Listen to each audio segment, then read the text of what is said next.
નમસ્કાર મિત્રો, ક્યારે વિચાર્યું છે કે મોટી મોટી પાઇપલાઇનની અંદર જોયા વગર એન્જિનિયરો એ કેવી રીતે જાણી લેતા હશે કે અંદરથી કેટલું પ્રવાહી વહી રહ્યું છે? વેલ, આજે આપણે એન્જિનિયરિંગના એવા જ બે ખૂબ જ કામના સાધનોની વાત કરવાના છીએ: ઓરિફિસ મીટર અને વેન્ચ્યુરી મીટર.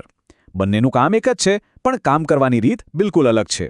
તો ચાલો આ બંનેની સરખામણી કરીએ અને જોઈએ કે કોણ ક્યાં બાજી મારે છે. તો ચાલો ફટાફટ જોઈ લઈએ કે આજે આપણે શું જાણવાના છીએ. સૌથી પહેલાં આપણે એ સમજીશું કે આ ફ્લો માપવાનો મૂળ પડકાર શું છે. પછી જોઈશું કે કેવી રીતે એક જ સાયન્ટિફિક પ્રિન્સિપલ પરથી બે અલગ અલગ ડિઝાઇન બની. એ પછી આપણે બંનેના પરફોર્મન્સને સરખાવીશું અને છેલ્લે આપણે એ નક્કી કરીશું કે કઈ જગ્યાએ કયું મીટર વાપરવું જોઈએ. તો સવાલ એ છે કે આ કેવી રીતે શક્ય છે? વિચારો કે એક મોટી ફેક્ટરી છે અને એમાં એક પાઇપમાંથી કોઈ કેમિકલ પસાર થઈ રહ્યું છે. હવે અંદર જોયા વગર કેવી રીતે ખબર પડે કે 1 મિનિટમાં કેટલા લીટર કેમિકલ પસાર થયું? આ જ એન્જિનિયરિંગનો મૂળભૂત પડકાર છે અને આનો જવાબ આપણને ઓરિફિસ અને વેન્ચ્યુરી મીટર આપે છે. હવે મજાની વાત એ છે કે આ બંને મીટરનો જે કોન્સેપ્ટ છે, જે જાદુ છે, એ એક જ સિદ્ધાંત પર ચાલે છે. એ છે ડિફરન્શિયલ પ્રેશર. મતલબ કે બંને મીટર જાણી જોઈને પ્રવાહીના રસ્તામાં એક નાનો અવરોધ ઊભો કરે છે અને પછી એ અવરોધની પહેલા અને પછીના પ્રેશરના તફાવતને માપી લે છે. અને બસ આ પ્રેશરના તફાવત પરથી જ ફ્લો રેટની ગણતરી થઈ જાય છે. પણ અવરોધ ઊભો કરવાની એમની રીત જમીન આસમાનનો ફરક ધરાવે છે.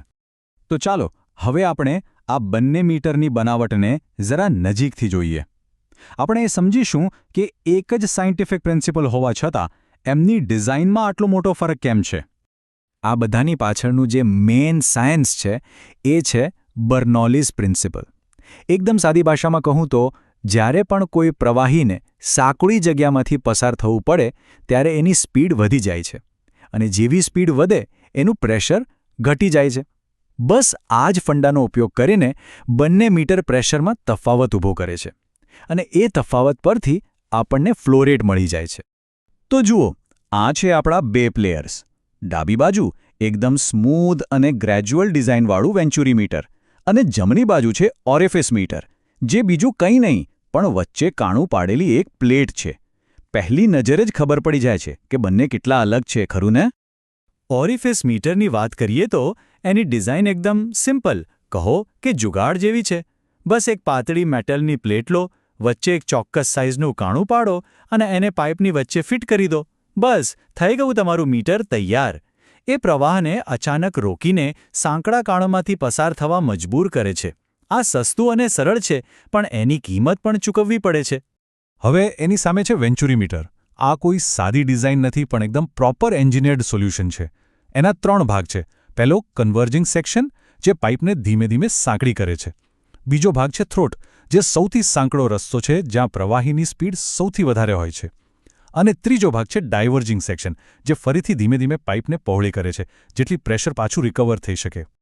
તો આ અલગ અલગ ડિઝાઇનથી ફ્લો પર શું અસર થાય છે?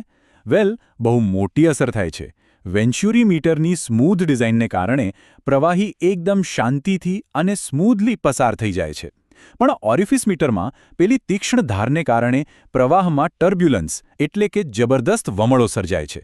અને આ ટર્બ્યુલન્સ એટલે સીધો એનર્જીનો બગાડ. ઓરિફિસ મીટર સાથે જોડાયેલો એક બહુ જ મહત્વનો કોન્સેપ્ટ છે વેના કોન્ટ્રાક્ટા. હવે આ શું છે?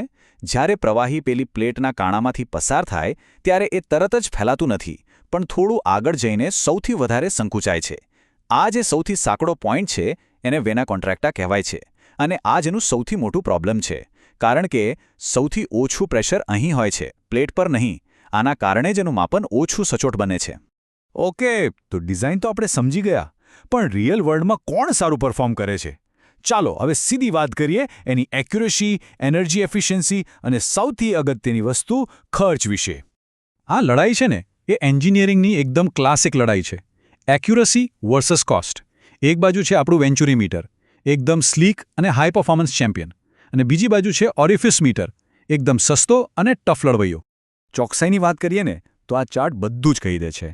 આ કોફિશિયન્ટ ઓફ ડિસ્ચાર્જ છે ને, એ સમજો કે મીટરનું રિપોર્ટ કાર્ડ છે. 1.0 એટલે એકદમ પરફેક્ટ સ્કોર. અહીં જુઓ, વેન્ચ્યુરી મીટરનો સ્કોર છે 0.95 થી 0.99, મતલબ કે લગભગ પરફેક્ટ રીડિંગ આપે છે. જ્યારે ઓરિફિસ મીટરનો સ્કોર ખાલી 0.6 થી 0.65 જ છે.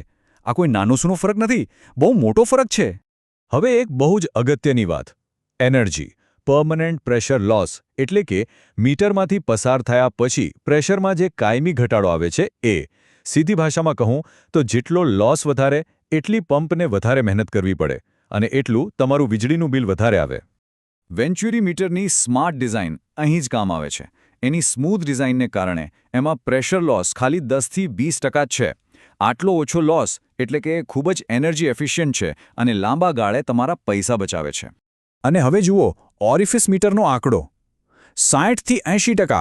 તમે વિચારો આટલી બધી એનર્જી ખાલી ખોટી વેડફાઈ જાય છે.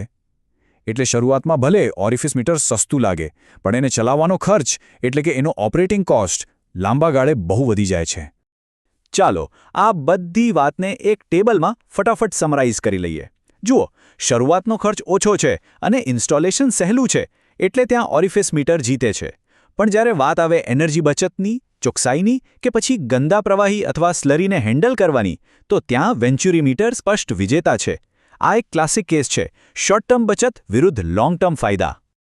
તો આ બધું જાણ્યા પછી મેઇન સવાલ એ જ આવે કે ભાઈ વાપરવું કયું? વેલ જવાબ સિમ્પલ છે, ઇટ ડિપેન્ડ્સ. એ તમારી જરૂરિયાત શું છે એના પર આધાર રાખે છે. ચાલો જોઈએ કે ક્યારે કયો વિકલ્પ બેસ્ટ છે. તો તમારે ઓરિફિસ મીટર વિશે ક્યારે વિચારવું જોઈએ?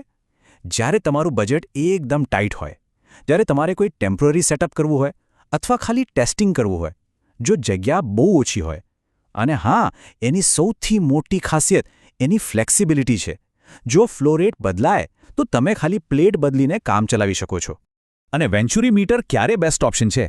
જ્યારે એક્યુરેસી તમારા માટે સૌથી વધારે મહત્વની હોય, જ્યારે તમારે લાંબા ગાળા માટે એનર્જી બચાવવી હોય અને ખાસ કરીને જો તમારું પ્રવાહી ગંદુ હોય, એમાં કચરો હોય કે પછી એ સ્લરી હોય, તો ત્યાં ઓરિફિસ મીટર કામ જ નહીં કરે. ત્યારે તો વેન્ચ્યુરી મીટર જ એકમાત્ર ભરોસાપાત્ર વિકલ્પ છે. ઓકે, તો આટલી બધી ચર્ચા પછી આખી વાતનો નિચોડ શું છે? જો તમારે આખા વિડીયોમાંથી ખાલી એક જ વસ્તુ યાદ રાખવી હોય તો એ શું હોવી જોઈએ? બસ આ એક લાઇન બધું જ કહી દે છે. ઓરિફિસ એટલે સસ્તું અને સરળ, વેન્ચ્યુરી એટલે ચોક્કસ અને કાર્યક્ષમ. આખરે પસંદગી તો એના પર જ નિર્ભર કરે છે કે જે તે પ્રોજેક્ટ માટે પૈસા વધારે મહત્વના છે કે પરફોર્મન્સ. તો આશા છે કે હવે ઓરિફિસ અને વેન્ચ્યુરી મીટરનો ફંડા એકદમ ક્લિયર થઈ ગયો હશે. જો તમને આ વિશ્લેષણમાંથી કંઈક નવું શીખવા મળ્યું હોય અને તે ઉપયોગી લાગ્યું હોય તો આ વિડીયોને લાઇક અને શેર જરૂર કરજો. અને આવા જ બીજા એન્જિનિયરિંગ ટોપિક્સ પર સરળ સમજૂતી માટે અમારી ચેનલને સબસ્ક્રાઇબ કરવાનું ભૂલતા નહીં. ફરી મળીશું. ત્યાં સુધી શીખતા રહો.